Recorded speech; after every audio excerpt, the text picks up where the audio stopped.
Bonsoir, bien-aimés du Seigneur. Nous sommes à notre temps de prière. Alors aujourd'hui, nous allons tout simplement prendre un test pour pouvoir faire une exhortation et à partir de là, nous allons vraiment prendre plusieurs points de prière pour prier de façon intense. Car le temps que nous vivons est un temps propice à la prière, est un temps propice au jeûne, est un temps propice au recueillement. Alléluia. Et je suis sûr que vous ne me direz pas le contraire. Alors, nous allons commencer ce temps-là avec un cantique que nous allons chanter ensemble. Nous avons l'habitude de chanter ce cantique. Alors, on va le chanter dans un esprit de recueillement, dans un esprit de prière, en pensant fortement aux paroles que nous sommes en train de chanter, de prononcer. Alléluia.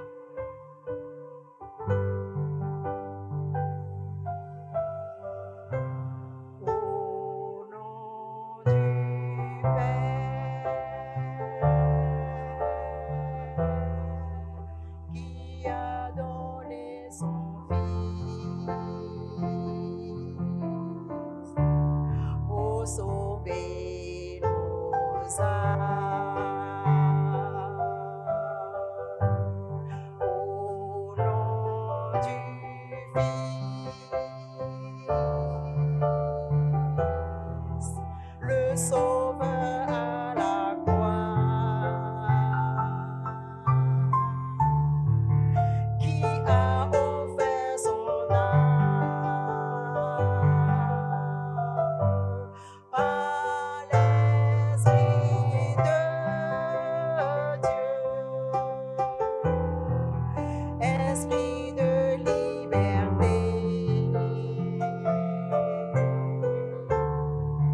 Esprit de vérité.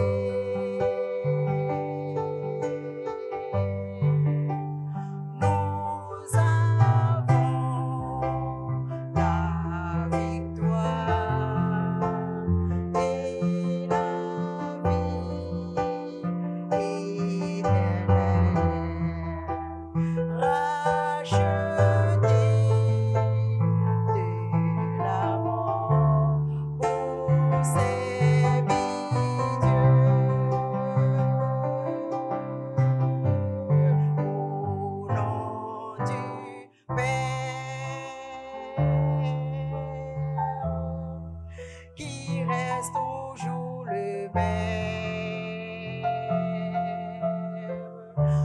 malgré le temps qui passe. Au nom du Fils qui a livré combat et nous donne la victoire par l'Esprit de Dieu qui dans tout l'univers proclame l'année de grâce.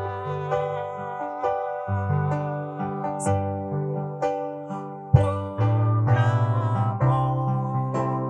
la victoire, le triomphe de Jésus. Il nous rend à jamais plus que vainqueurs. Oui, nous avons la victoire et la vie éternelle, rachetés de la mort pour servir Dieu.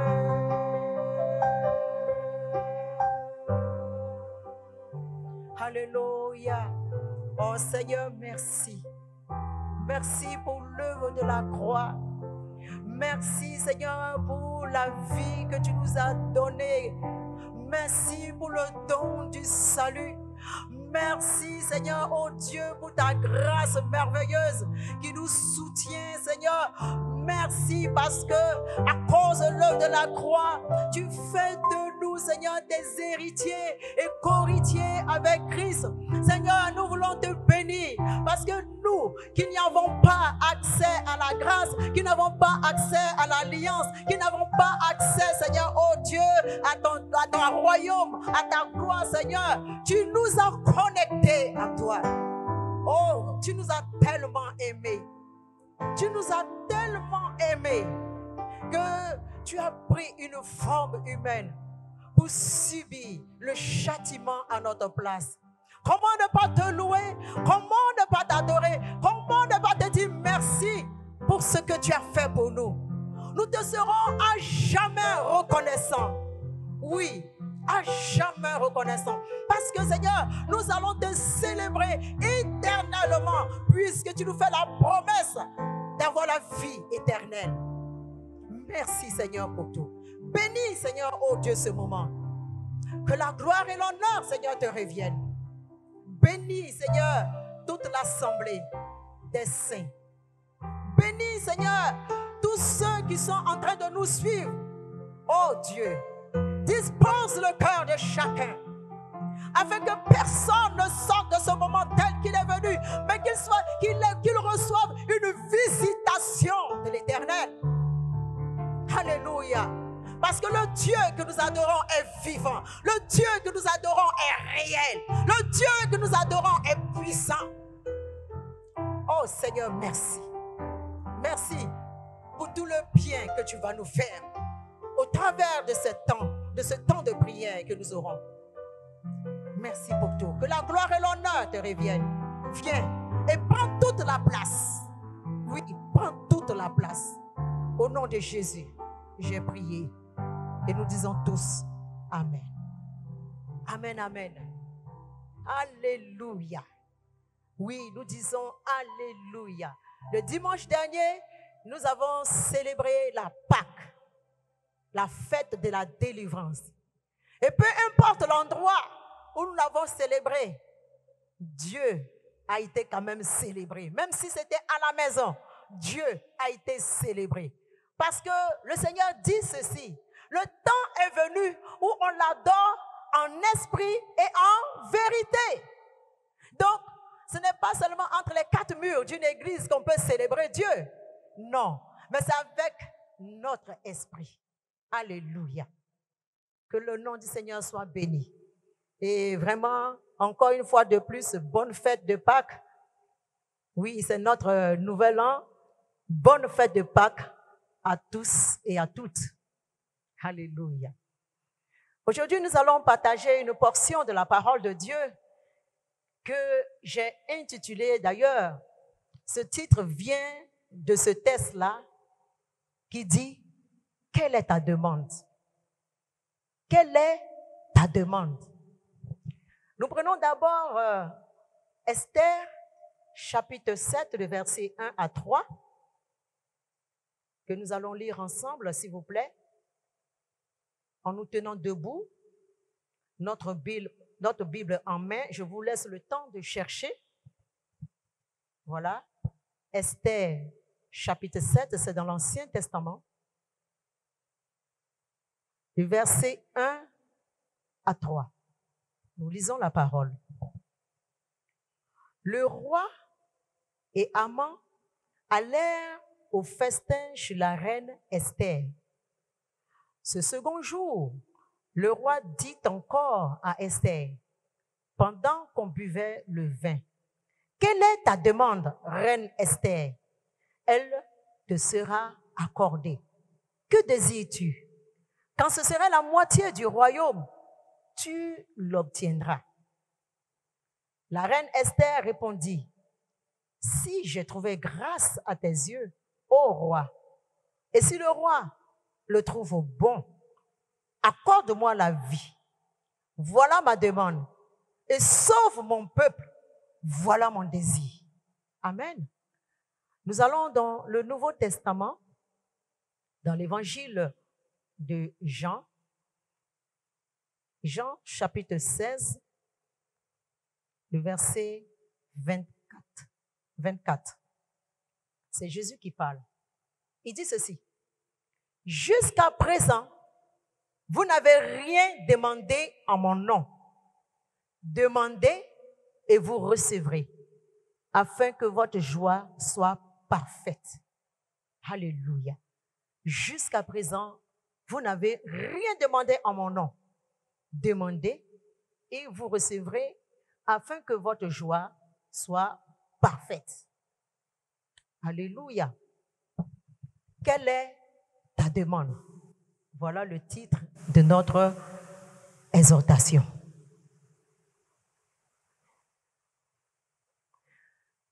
Nous ne cesserons de répéter ceci, mais on est obligé de le dire parce que c'est ce qui occupe l'actualité. Nous sommes dans des temps un peu compliqués, des temps un peu difficiles, des temps que l'on pourrait dire des temps de détresse, d'angoisse et de peur. Mais c'est également l'occasion que l'Éternel, notre Dieu, saisit pour interpeller et sensibiliser les hommes, afin de les réveiller du sommeil spirituel, afin de les réveiller de l'aveuglement spirituel, afin même de les ramener à lui, si le besoin se trouvait. Ça, de telles périodes, de telles occasions. C'est toujours, si vous avez remarqué, dans la Bible et même dans notre vie de tous les jours, si vous l'avez remarqué, c'est toujours à travers des situations dramatiques que Dieu arrive à attirer, à capter notre attention. C'est toujours dans de telles conditions. Jamais dans le moment d'abondance, d'allégresse, on n'a pas l'oreille, le cœur même à entendre Dieu facilement. Non. Mais c'est lorsque nous faisons face à une situation pénible que nous pouvons entendre la voix de Dieu. Et Dieu saisit souvent ces situations-là pour capter notre attention, pour nous attirer à lui. Pourquoi? Parce que le prince des ténèbres, qui est le diable, lui, il a mis un système en place suffisamment perfectionné, n'est-ce pas, bien huilé, pour distraire les hommes et même pour cacher ses intentions réelles. Car nous n'ignorons pas, selon Jean 10, que le diable vient pour dérober, égorger et détruire. Mais le système qu'il a mis en place, par ce système qu'il a mis en place, il arrive à distraire les hommes. Il arrive même à les mettre dans une sorte d'illusion, d'un bonheur parfait qu'on pourrait trouver sur la terre, empêchant les hommes même de se tourner vers Dieu, qui a pour nous, au contraire, de bons projets. Et toujours dans le passage de Jean 10, il a dit la suite de ce que je viens de dire. Jésus-Christ, lui, il vient, n'est-ce pas, pour nous donner la vie. Et que nous soyons et que nous l'ayons en abondance. La vie. Et il faut entendre par la vie le salut. Parce que ce n'est pas la vie que nous vivons comme ça. Non, la vie de tous les jours. Mais c'est le salut. Dans lequel il y a tout. La délivrance, la restauration, la paix, la joie, l'amour, l'épanouissement. Bon, tout ce qu'on peut trouver de positif, c'est dans le salut. Alléluia. Et dans chaque génération, n'est-ce pas, Dieu se suscite toujours un peuple. Dieu se suscite toujours des personnes, n'est-ce pas, avec qui il a tissé alliance, des personnes qui ont cru en lui, qui ont mis leur confiance en lui, n'est-ce pas, pour pouvoir vraiment interpeller justement ceux qui ne le connaissent pas, pour pouvoir annoncer la bonne nouvelle. Et des personnes qu'il choisit qui est dans une famille, qui est dans un service, un cadre professionnel, pour pouvoir interpeller. Afin qu'on puisse sauver le maximum de personnes. Et j'ai voulu prendre ainsi, en fait, étant conduit par l'Esprit de Dieu, j'ai pris l'exemple de notre sœur Esther. Esther est devenue reine, n'est-ce pas, à la place de la reine Vasti. Mais il faut comprendre également le contexte historique. Esther, les Juifs à l'époque avaient été déportés en Babylone. Donc, ils étaient en exil, en esclavage. Donc, ils n'étaient pas là-bas, ce n'était pas pour une partie de plaisir. Et Esther était orpheline de père et de mère et son oncle Mardoché l'avait adoptée pour fille, comme sa fille. Et il lui avait inculqué la crainte qu'il avait de l'Éternel. Ainsi, Esther était une fille, une jeune femme soumise, ayant la crainte de Dieu. Et à la faveur justement de la destitution de Vasti, la reine Vasti, l'épouse donc du roi, lorsque le roi s'est senti seul, il a été décidé comme cela qu'on puisse sélectionner toutes les jeunes filles, les plus belles jeunes filles du royaume, les filles vierges et les plus belles, pour que le roi puisse faire son choix. Et c'est ainsi, je ne vais pas vous relater l'histoire, vous pourrez lire cela dans les premiers chapitres. C'est ainsi que Esther a été choisie. Et lorsqu'elle a été choisie, son oncle Mardoché lui avait dit ceci, de ne pas faire connaître son origine, sa race, son peuple. Et elle a obéi à cela. Elle n'avait pas fait connaître ça.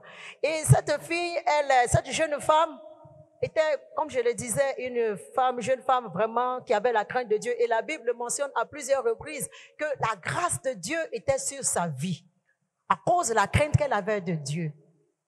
Et même quand elle a été choisie, n'est-ce pas, comme candidate, elle n'a pas, et qu'elle a commencé à vivre au palais, n'est-ce pas?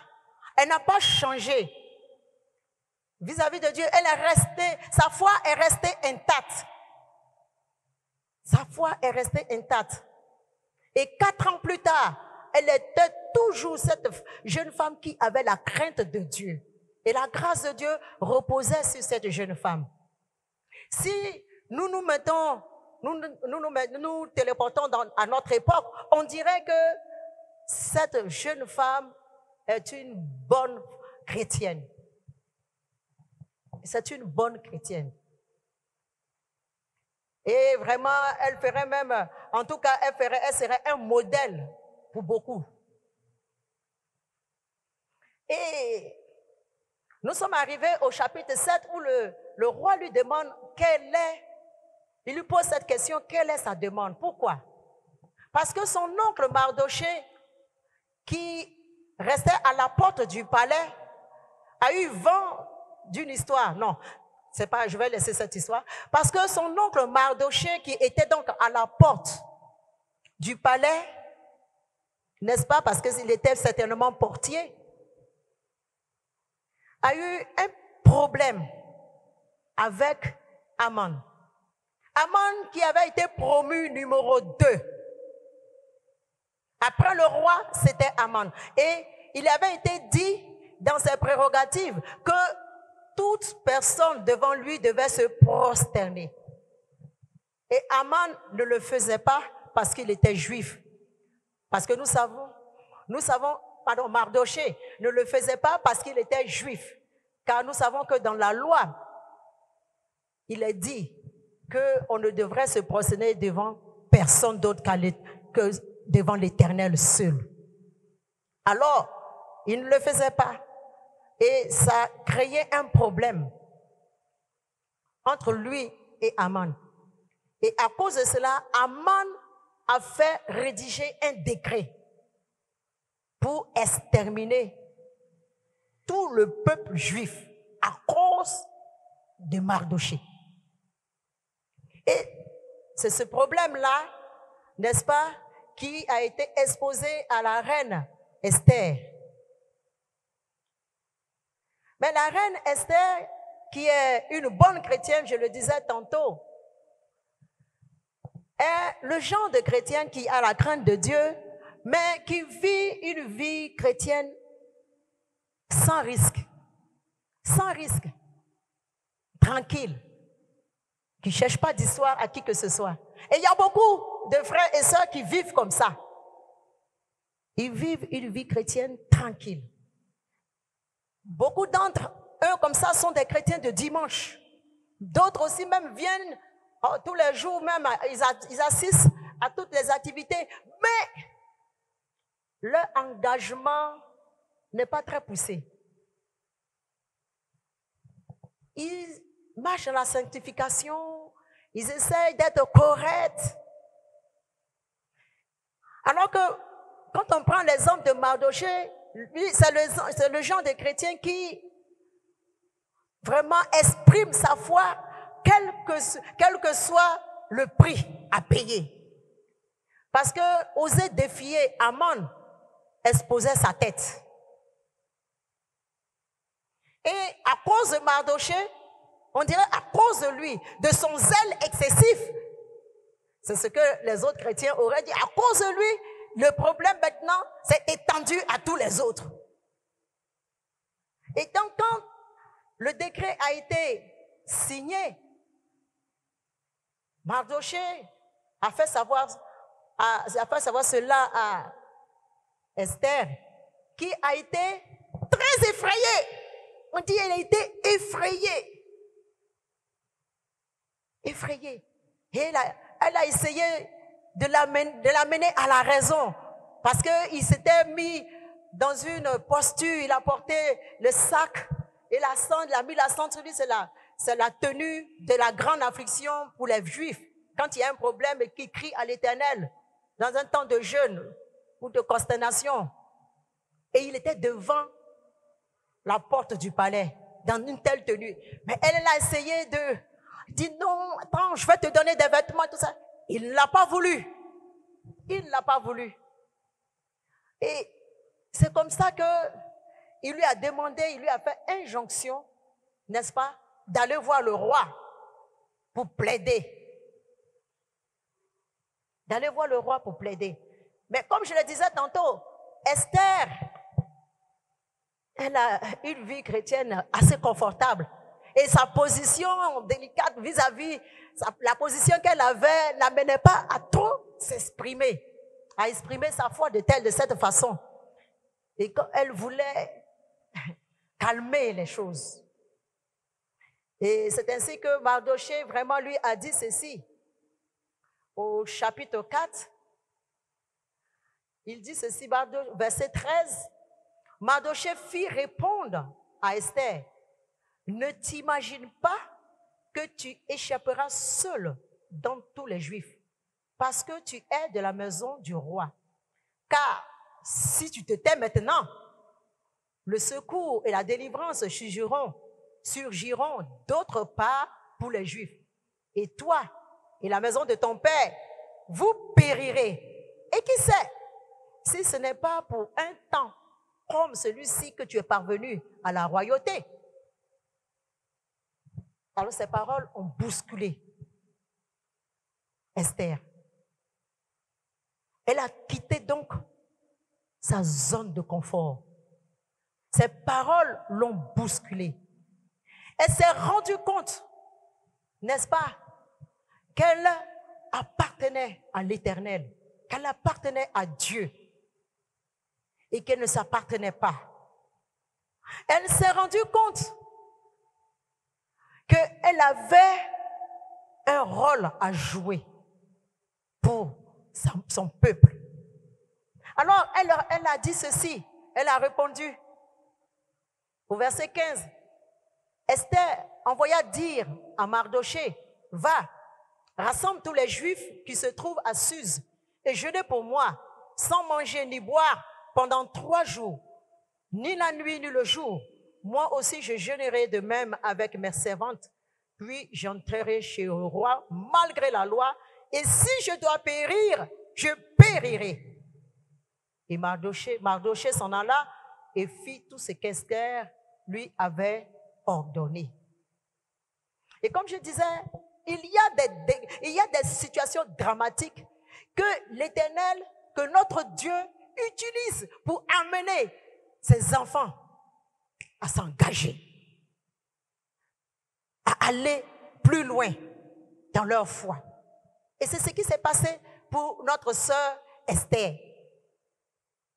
Quand elle a entendu cela, et là, comme je disais, elle a compris qu'elle devait quitter sa zone de confort et qu'elle était née pour la vision de Dieu. Et qu'elle était née, non seulement elle devait travailler pour la vision de Dieu et les intérêts du royaume, et qu'elle ne s'appartenait plus.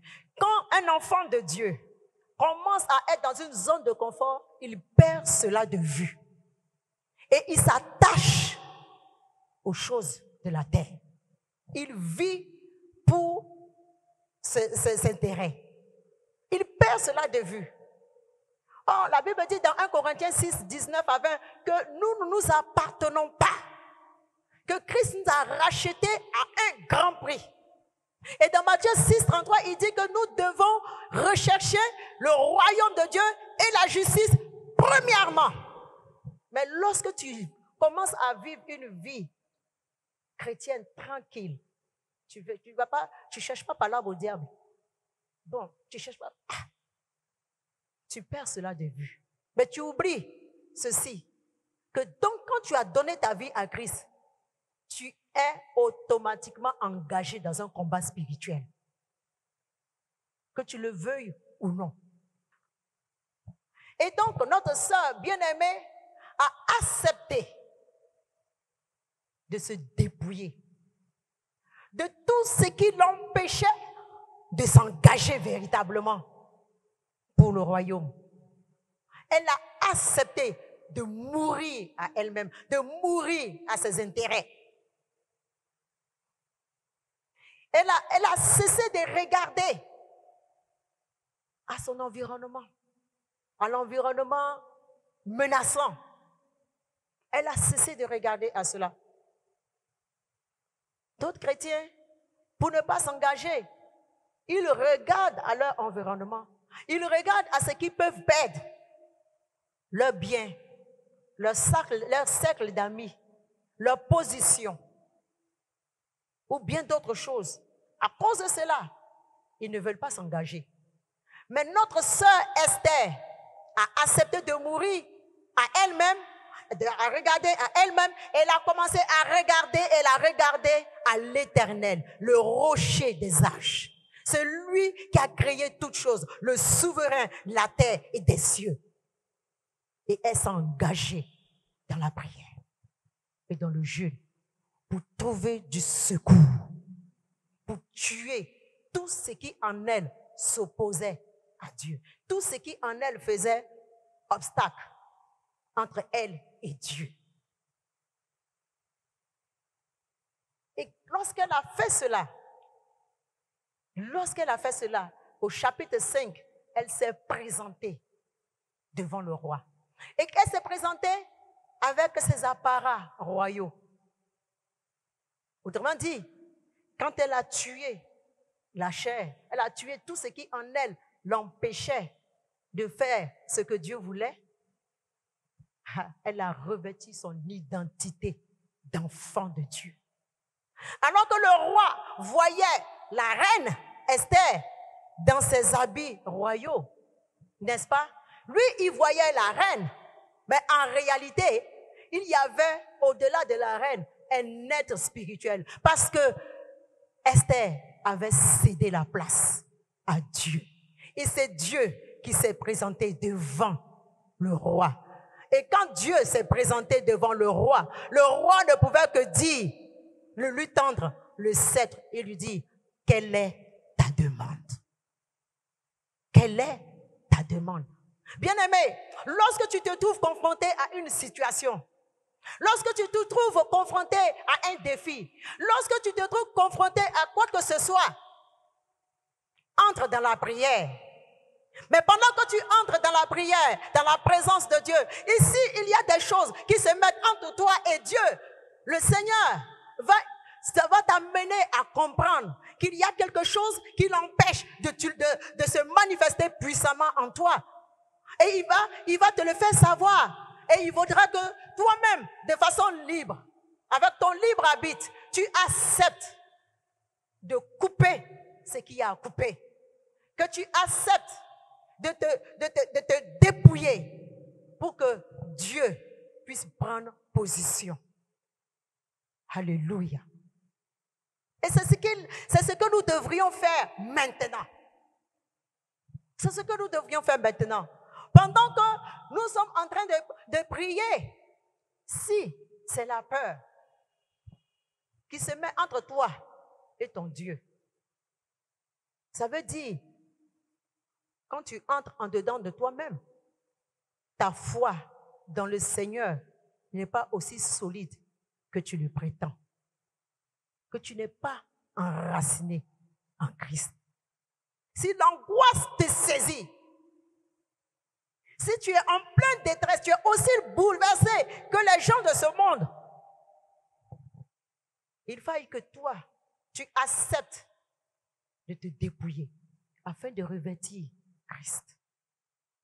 Et que ce soit lui-même qui se mette en face de la situation, afin que la situation puisse capituler, puisse fléchir genoux. Parce que quand Jésus se met devant une situation, il est dit qu'il a hérité un nom qui est au-dessus de tout nom, qui est au-dessus de toute puissance, qui est au-dessus de toute autorité, qui est au-dessus de toute principauté, même de toute maladie. Mais la maladie, c'est un nom. Laisse Jésus se présenter. Et quand c'est Jésus qui se présente, elle capitule. La situation capitule. Alléluia. Alors que, n'est-ce pas,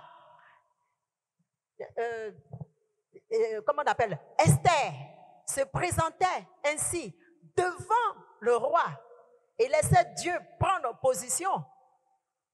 Le diable, lorsque lui, il commence une œuvre, il va s'atteler, n'est-ce pas, à l'achever. Parce qu'il imite Dieu. Et aller jusqu'au bout. Parce que son dessein, n'est-ce pas, c'est détruire, égorger et dérober.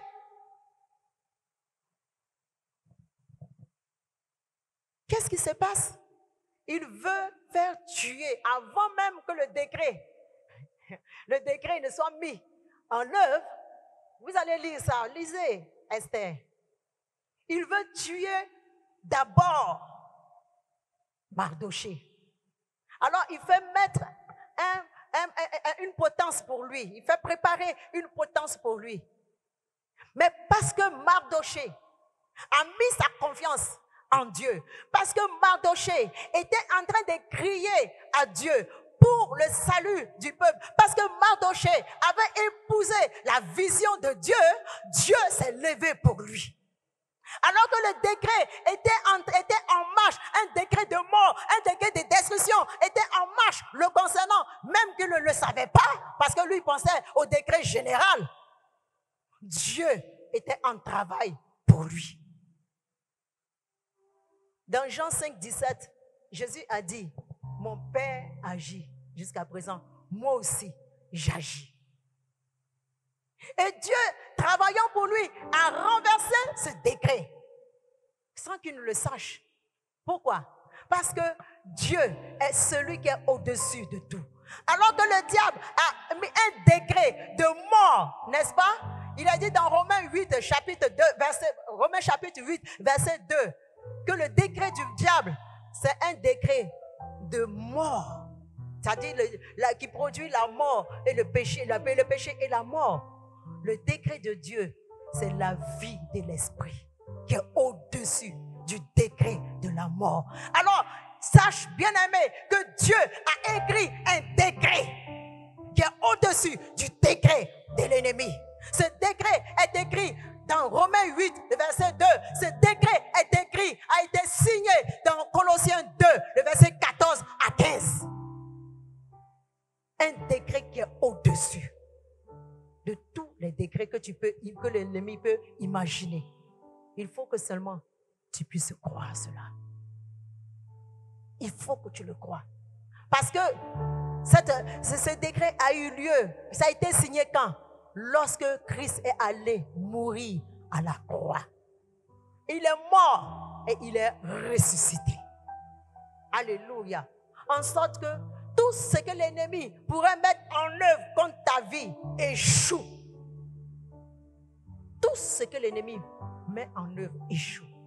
Quelle que soit la nature des projets de l'ennemi contre toi. Alléluia. Quelle est ta demande? Quelle est ta demande? Le Seigneur dit ceci: jusqu'à présent, tu n'as encore rien demandé. Mais demande pour que ta joie, pour que tu sois exaucé et que ta joie soit parfaite. Remarquez que c'est la même chose que le roi Assyrus a dit à la reine Esther. Quelle est ta demande? Elle te sera accordée. Même si c'était la moitié de mon royaume, je te le donnerai. Pour te dire qu'il accordait sans concession tout ce qu'elle désirait. Et c'est ainsi qu'elle a reçu la vie, le salut de son peuple. Et un autre décret a été écrit. Alléluia. Quelle est ta demande? En ce temps que nous vivons, quelle est ta demande? Le Seigneur dit ceci: si la parole de Dieu demeure en toi et que toi tu demeures également en lui, il t'exaucera, il t'accordera tout ce que tu vas demander en son nom. Le Père va te l'accorder. Alléluia. C'est le cas aujourd'hui de nous repositionner dans la présence de Dieu, de voir tout ce qui met une séparation entre nous et notre Dieu, tout ce qui empêche Dieu de prendre position dans notre vie pour intimer la capitulation des situations qui se dressent orgueilleusement dans ta vie ou contre toi. Alléluia. Alors, nous allons prendre des temps de prière. Je veux dire des sujets de prière. Nous allons prier. Et bien aimé, j'aimerais que vous ayez votre Bible. Parce que nous allons parcourir la parole de Dieu. Nous allons faire aussi des proclamations. Mais nous allons prier en fonction de la parole de Dieu. Si aujourd'hui, tu n'arrives pas, pour une raison ou pour une autre, à appliquer la victoire de Jésus dans ta vie, il y a lieu de te repentir. Il y a lieu de te repentir parce que tu as laissé certaines choses se mettre entre toi et ton Dieu. Peut-être une négligence, peut-être un péché non confessé, un péché que tu entretiens. Il y a lieu de se repentir. Prenons, s'il vous plaît, Romains 13, les versets 11 à 14. Et nous allons prendre ainsi notre premier sujet de prière. Romains 13, les versets 11 à 14. Je lis. Cela importe d'autant plus que vous savez en quel temps nous sommes. C'est l'heure de vous réveiller enfin du sommeil. Car maintenant le salut est plus près de nous que lorsque nous avons cru. La nuit est avancée, le jour approche. Dépouillons-nous donc des œuvres des ténèbres et revêtons les armes de la lumière. Marchons honnêtement, comme en plein jour, loin des excès et de l'ivrognerie, de la luxure et de l'impudicité, des querelles et des jalousies. Alléluia. Nous allons prendre comme premier point de prière ceci. Nous allons accepter, je dis bien, accepter de renoncer à l'amour du monde. Accepter de se séparer de tout ce qui nous empêche d'être attachés à Dieu, de lui être consacrés. Tu vas prier en t'appuyant sur Proverbe 28, verset 13, que je vais lire pour toi. Proverbe 28. Excusez-moi.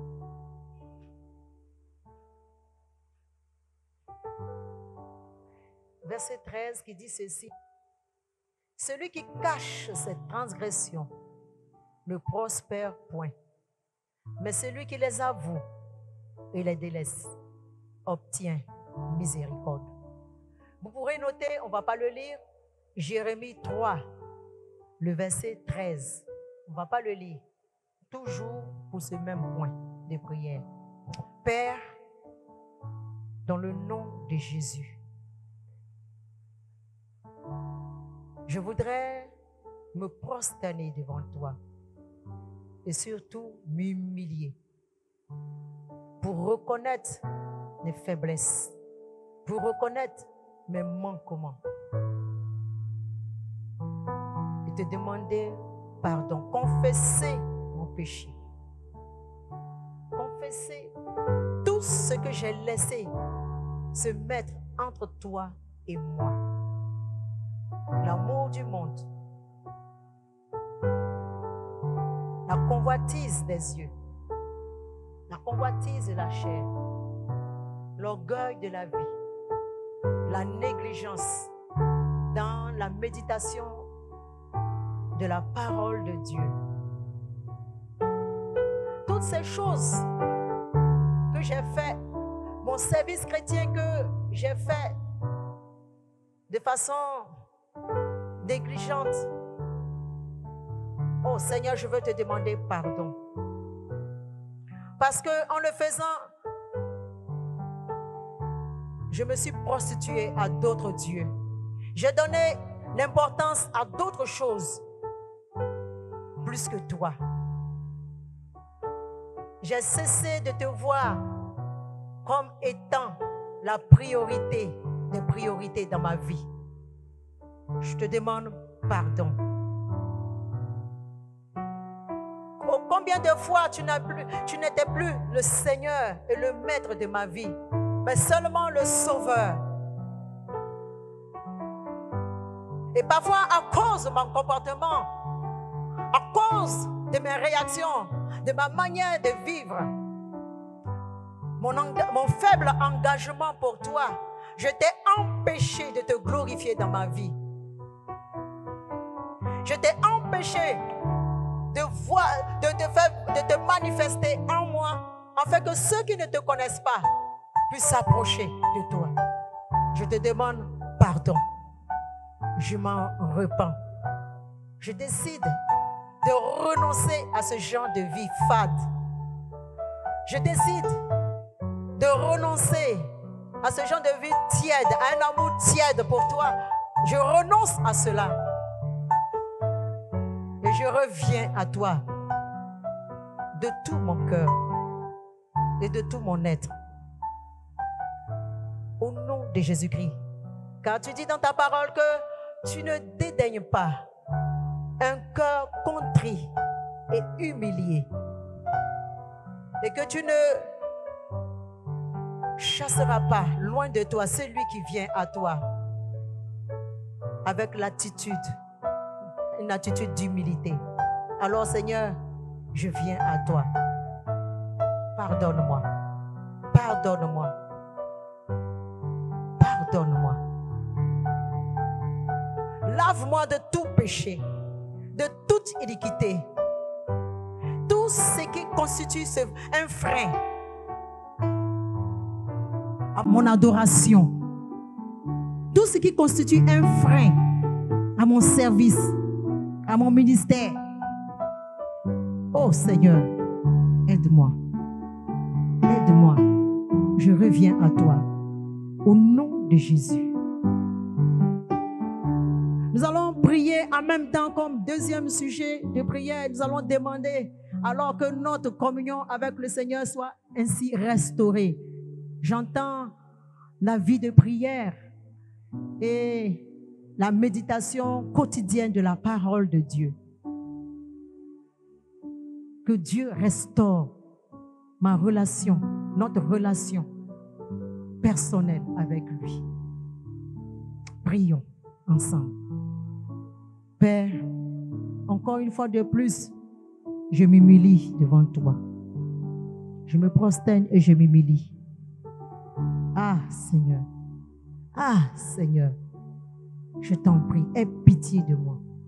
Aie pitié de moi. Parce que Seigneur, j'ai fait beaucoup de compromis. Parce que je n'ai pas accepté de me faire violence. Je n'ai pas accepté de me discipliner. Seigneur, j'ai mis mes intérêts en avant, mes occupations en avant. Et j'ai pris, Seigneur, ce temps de prière et de méditation comme une option et non comme une obligation dans ma vie, et non comme une nécessité dans ma vie. En sorte que ma relation avec toi est perturbée, est en cascade. Oh Seigneur, en sorte que même je n'entende pas facilement ta voix et que je n'arrive pas, Seigneur, à la discerner. Oh Seigneur, aie pitié de moi. Aie pitié de moi. Soutiens, Seigneur, oh Dieu. Soutiens, Seigneur, oh Dieu, la résolution que je vais prendre. Fortifie, Seigneur, oh Dieu, ma foi. Fortifie, Seigneur, mets en moi le faire et le vouloir, afin que désormais, chaque matin, Seigneur, avant de commencer toutes choses, Seigneur, avant même le lever du soleil, Seigneur, je sois, Seigneur, dans ta présence, en train de méditer ta parole, en train, Seigneur, oh Dieu, de crier à toi, Seigneur, oh Dieu, comme toi-même, Seigneur, tu le faisais lors de ton ministère terrestre. Oh Seigneur, aie pitié de moi et ramène-moi, Seigneur, oh Dieu. Ramène-moi, Seigneur, oh Dieu, dans ta présence. Là où je suis tombé, Seigneur, oh Dieu, relève-moi, Seigneur. Je t'en supplie. Au nom de Jésus-Christ de Nazareth. Au nom de Jésus-Christ de Nazareth. Aide-moi. Aide-moi, Seigneur, oh Dieu. Que je puisse devenir un seul esprit avec toi. Par la méditation de la parole de Dieu et la vie de prière qui en découlera. Au nom de Jésus-Christ de Nazareth. Et que j'accepte de couper ce qu'il y a à couper. Que j'accepte de me séparer de tout ce qui m'empêche de faire, Seigneur, ce que tu attends de moi. Afin que je sois là où tu m'as positionné. Pour pouvoir me parler. Pour pouvoir m'utiliser. Au nom de Jésus-Christ. Au nom de Jésus-Christ. Alléluia. Oh Dieu, aide-moi. Aide-moi. Aide-moi. Seigneur, tu dis qu'il faut prier tous les jours sans jamais se relâcher. Seigneur, je reconnais que j'ai relâché dans ma vie de prière. Mais je viens à toi aujourd'hui. Trouver le secours auprès de toi. Le secours auprès de toi. Selon que tu dis, 7 fois le juste tombe. Mais il se relève. Mais qui peut le relever si ce n'est toi? Alors relève-moi. Relève-moi. Afin que de nouveau je trouve du plaisir à être dans ta présence. Je trouve du plaisir à lire et à méditer la parole, à l'étudier, à la mémoriser et à l'appliquer dans ma vie, dans toutes les situations, afin que je sois engagé engagé dans la vision que tu m'as communiquée, qui est le salut des âmes, afin que je puisse rechercher premièrement le royaume de Dieu et la justice, au nom de Jésus. Et nous allons prier que nous puissions être enflammés, remplis du Saint-Esprit. Voyez-vous, bien-aimés, nous ne pouvons être engagés, nous ne pouvons être audacieux et méditer la parole de Dieu et ne pas faire de compromis, nous séparer du monde que lorsqu'on est rempli du Saint-Esprit. Lorsqu'on est rempli du Saint-Esprit. Dans Actes 4, le verset 29 à 31, les premiers disciples, les apôtres, lorsque les gens ont commencé à s'opposer à eux, les pharisiens ont commencé à s'opposer à eux, ils ont demandé le secours du Saint-Esprit. Ils ont demandé à être remplis du Saint-Esprit afin qu'ils puissent être audacieux, qu'ils puissent être des témoins audacieux. Si aujourd'hui nous nous sommes refroidis, c'est parce que nous ne sommes pas enflammés par l'Esprit de Dieu. Nous ne sommes pas remplis du Saint-Esprit. Mais là, nous allons remédier à cela. Bien-aimés, il est dit dans Ephésiens 5, 18, ne vous enivrez pas. C'est de la débauche. On veut dire d'alcool. Mais soyez au contraire remplis du Saint-Esprit. Alors, tu vas prier que le Saint-Esprit te remplisse à nouveau. Tu vas prier que tu sois enflammé afin de demeurer et de rester éveillé spirituellement. Saint-Esprit, me voici. Saint-Esprit, me voici. Remplis-moi à nouveau. Je suis un vase vide. Remplis-moi. J'ai besoin de toi. Car sans toi, je ne peux rien faire. Saint-Esprit, aide-moi. Remplis-moi. Fais couler une huile fraîche dans ma vie. Au nom de Jésus-Christ de Nazareth. Aiguise mon acuité spirituelle, Saint-Esprit. Remplis-moi. Enflamme-moi, Seigneur. Afin que je puisse m'engager. Afin que, Seigneur, je puisse être zélé pour toi. Afin que je puisse être bouillant. Afin que je ne puisse plus faire de compromis. Afin que je ne puisse rien laisser entre toi et moi, mon péché. De faire ton œuvre. Et toi de te manifester, de te glorifier en moi. Saint-Esprit, j'ai soif de toi. J'ai besoin de toi. Viens et remplis-moi. Remplis-moi. Je suis à tes pieds. Remplis-moi. Remplis-moi. Fais de moi une outre neuve. Une outre neuve. Et mets du vin nouveau en moi. Au nom de Jésus-Christ de Nazareth. Au nom de Jésus-Christ de Nazareth.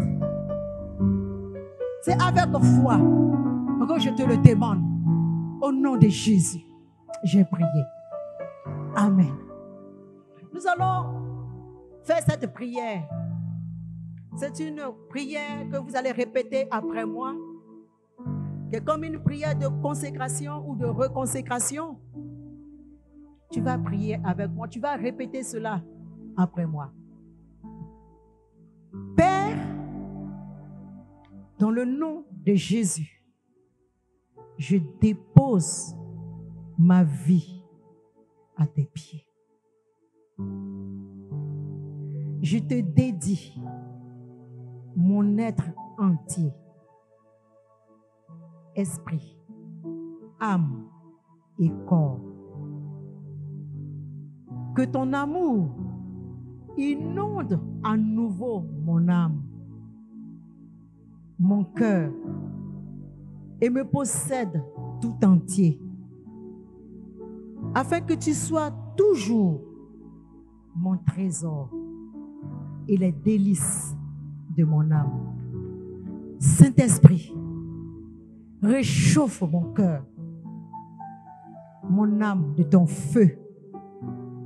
Que le zèle de ta maison m'envahisse, afin de mener une vie d'adoration et de service tous les jours de ma vie. Amen. Bien-aimé, si tu as fait cette prière avec sincérité, le Saint-Esprit est là. Parce que lui, il sonde les cœurs et les reins et il voit ceux qui sont sincères. Et donc, si tu es sincère, il t'a écouté et il t'a exaucé. Alléluia. N'oublions pas que le thème de notre exhortation, c'est « Quelle est ta demande ?» Nous allons prier, bien-aimés, contre l'esprit de la peur. Nous allons prier contre l'esprit de la peur. Et je vais prendre des passages bibliques. J'espère que vous avez du papier et un stylo pour écrire ces passages. Nous allons prendre d'abord Proverbe 24, le verset 10, qui dit ceci. Si tu faiblis au jour de la détresse, ta force n'est que détresse. Dans le nom de Jésus. Tu vas répéter cela après moi et avec moi. Dans le nom de Jésus, sur la base de ce passage biblique, j'anéantis toute faiblesse en moi. Et j'accepte la force et la puissance de Dieu. Au nom de Jésus-Christ de Nazareth. Au nom de Jésus-Christ de Nazareth. Et la force et la puissance de Dieu se trouvent dans un passage que j'ai trouvé pour vous, le psaume 68, le verset 35, qui dit ceci. Rendez gloire à Dieu. Sa majesté est sur Israël et sa force est dans les cieux. Alléluia. Et c'est cette force-là qu'il te communique. Alléluia. Le psaume 11, le verset 1 dit ceci.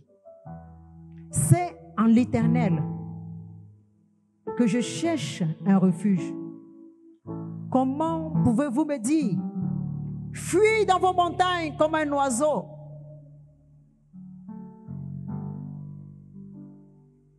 Comment pouvez-vous me dire, aie peur à cause de ce virus? Aie peur. Ne vois-tu pas ce qui se passe dans le monde? Ne vois-tu pas ce qui se passe dans ta nation? Mais le Seigneur dit ceci, que la peur ne vient pas de lui. Et tu vas dire ceci, sur la base de ce verset. Je me confie en toi de tout mon cœur. Et je refuse de considérer les circonstances négatives. Au nom de Jésus-Christ. Tu peux répéter ceci. Je me confie en toi de tout mon cœur et je refuse de considérer les circonstances. Amen. Le psaume 27. Le psaume 27, le verset 1 à 3 dit ceci. L'Éternel est ma lumière et mon salut.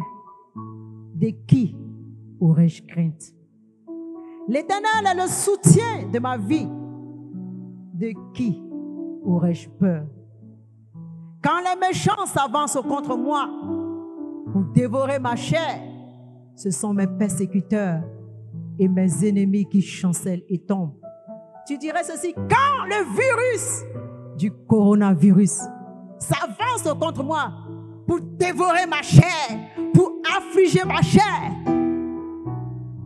ce virus tombe chancelle et tombe au nom de Jésus. Et il a dit ceci au verset 3. Si une armée se campait contre moi, mon cœur n'aurait aucune crainte. Si une guerre s'élevait contre moi, je serais malgré cela plein de confiance. Alléluia. Une armée. Et quelle est cette armée? C'est ce flot d'informations que nous recevons quotidiennement pour nous affliger, pour nous traumatiser, pour nous bouleverser, pour nous remplir de crainte, de peur et d'angoisse. Mais tu vas dire ceci avec moi. Je ne crains rien, car Dieu est avec moi et combat pour moi. De quelle maladie aurais-je crainte? Alléluia. Je vais répéter ceci. Je ne crains rien, car Dieu est avec moi et combat pour moi et ma famille. De quelle maladie aurais-je crainte? Alléluia. Continuons avec le psaume 34, s'il vous plaît. Le verset 5 qui dit ceci. Et on va le répéter, le proclamer ensemble. Là, ce sont des proclamations que nous allons faire. J'ai cherché l'Éternel et il m'a répondu. Il m'a délivré de toutes mes frayeurs. Alléluia.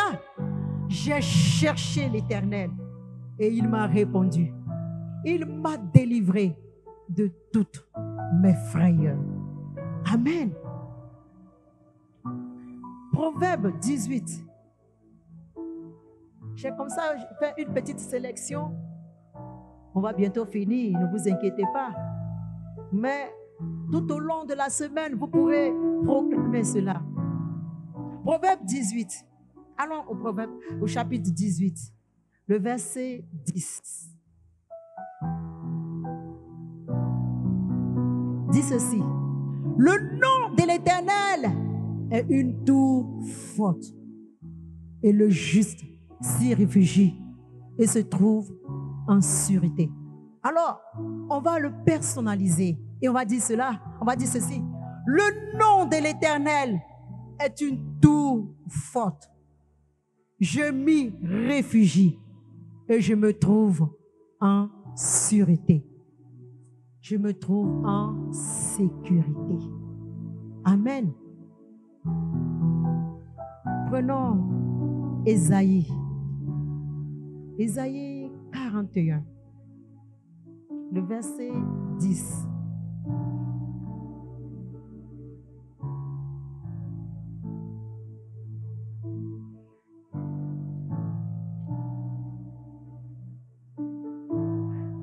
Je lis.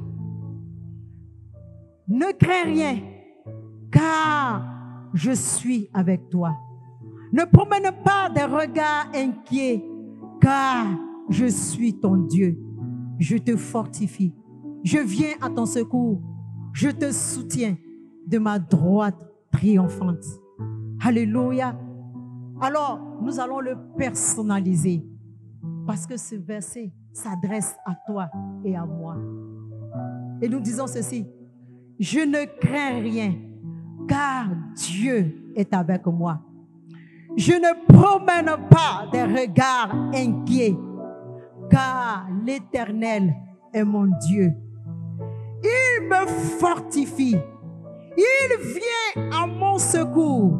Il me soutient de sa droite triomphante. Alléluia. Toujours Ésaïe 59.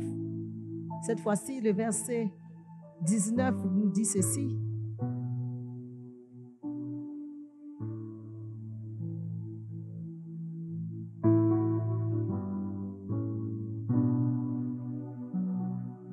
On craindra le nom de l'Éternel depuis l'Occident et sa gloire depuis le soleil levant. Quand l'ennemi viendra comme un fleuve, l'Esprit de l'Éternel le mettra en fuite. Alors nous disons ceci. On craindra le nom de l'Éternel qui t'a posé sur ma vie de tous les quatre coins de la nation.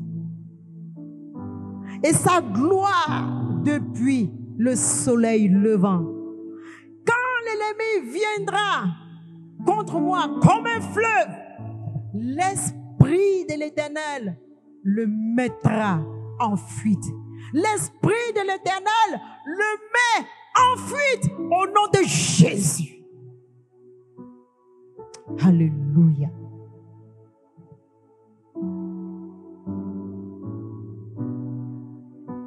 L'avant-dernier verset dit ceci.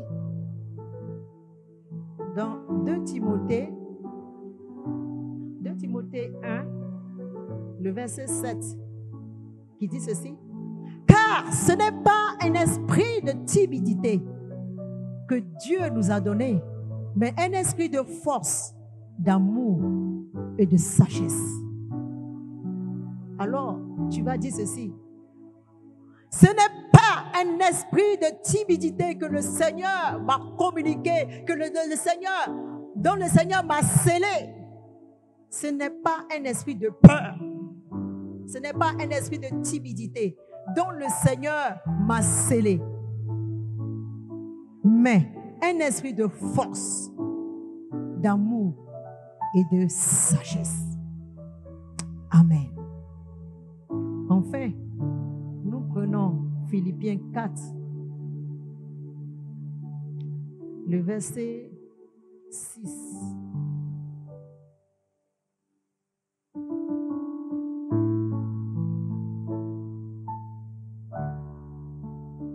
Qui dit ceci. Ne vous inquiétez de rien, mais en toute chose, faites connaître vos besoins à Dieu par des prières et des supplications avec des actions de grâce. Alors, nous disons ceci. Je ne m'inquiète de rien. Je ne m'inquiète de rien, car j'ai fait connaître à Dieu, à mon Dieu, tous mes besoins. Tous mes besoins, avec des prières, avec des supplications et avec des actions de grâce. Je ne m'inquiète de rien. Celui-là même qui a dit, jusqu'à présent, je n'ai encore rien demandé, mais de demander afin qu'il m'exauce et que ma joie soit parfaite. Dieu, qui ne peut mentir, car il n'est pas comme un homme, me donne cette assurance que toute prière que je fais, que je lui adresse, trouve exaucement auprès de lui. C'est pourquoi, à tout moment, il me dit, quelle est ma demande? Quelle est ma demande? Ces demandes, ces prières, ces requêtes trouvent exaucement auprès de l'Éternel, qui sait secourir ceux qui sont dans la détresse, qui sait secourir ceux qui se confient en lui, qui sait secourir ceux qui ont une confiance inébranlable en lui, qui sait secourir ceux qui ont tissé alliance avec lui, qui sait secourir ceux qui regardent à lui en toutes circonstances. En toutes circonstances. Oh Seigneur, merci. Merci de bénir, Seigneur, cette parole dans nos cœurs. Merci d'accorder la guérison à tous ceux qui, dans cette nation et ailleurs, sont malades. Parce que, Seigneur, tu es le Dieu qui fait tomber ta pluie sur les bons comme sur les méchants. Merci, Seigneur, oh Dieu, d'atténuer les conséquences de ces fléaux, les conséquences économiques, et d'ouvrir ta main pour ceux qui n'ont rien à manger. Parce que tu es le Dieu des miracles. Tu es le Dieu qui pourvoit à tout besoin. Merci, Seigneur, de soutenir l'EPM, afin que l'EPM reste debout. dans cette situation. Que l'EPM soit triomphante, plus que vainqueur, et sorte grandi de cette épreuve, et sorte plus que vainqueur. Que l'EPM puisse être un flambeau dans cette nation. Au nom de Jésus, nous avons prié et nous disons tous Amen. Amen. Que le Seigneur nous bénisse, bien-aimés du Seigneur. Désormais, plus de peur, plus de crainte, mais nous marchons avec assurance, nous marchons avec une foi triomphante, nous marchons avec audace et nous proclamons la bonne nouvelle de Yahweh à toute âme dans ce territoire, dans nos familles, dans nos lieux de travail, partout. Nous disons que Jésus est ressuscité et il est vivant et il accorde la vie à ceux qui le lui demandent. Amen. Shalom. Shalom.